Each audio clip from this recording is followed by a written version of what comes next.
এত সুন্দর গোলটা মিস খুবই দুঃখজনক ব্যাপার। দেখা যাক পরবর্তীতে কি হয়। আসসালামু আলাইকুম এভরিওয়ান, সবাই কেমন আছেন? আশা করি সবাই ভালো আছেন। তো আজকে যাচ্ছি সেমিফাইনাল খেলা দেখতে জিয়ার বাজারে। আর ওদিকে বাইক রাখতে অসুবিধা, এই কারণে অটো দিয়ে যাইতেছি। আর আমার আগে সবাই চলে গেছে, কারণ আমার একটু বাসায় কাজ ছিল। তো অলরেডি জিয়ার বাজার চলে এসেছে। আর এদিকে আমি অটোতে নেমে দেখি সবাই মানে রাস্তার সামনে দাঁড়িয়ে আছে প্রধান অতিথির জন্য আর কি। এখনও নাকি প্রধান অতিথি আসে না, তার এখনও দেখা যাচ্ছে দর্শকে আসতে। আর এদিকে আমি মাঠের ভিতরে ঢুকে দেখি স্কুলের ছাদ, দোতলা, তিনতলা পুরো ভরপুর দর্শক, এমনকি মাঠ ভরা।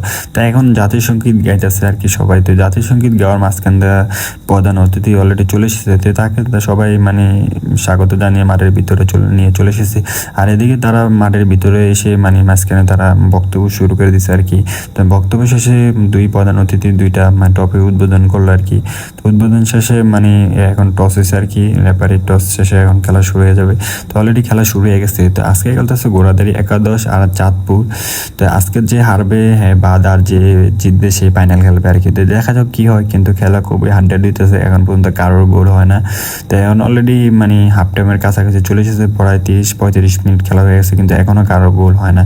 তো অলরেডি হাফ টাইম হয়ে গেছে। তো এই পরবর্তীতে ভিডিও জানতে পারবেন আসলে কে আজকে ফাইনাল গেছে এবং কে হারছে আর কি। তো এই পরবর্তী ভিডিও সবাই অপেক্ষা করেন।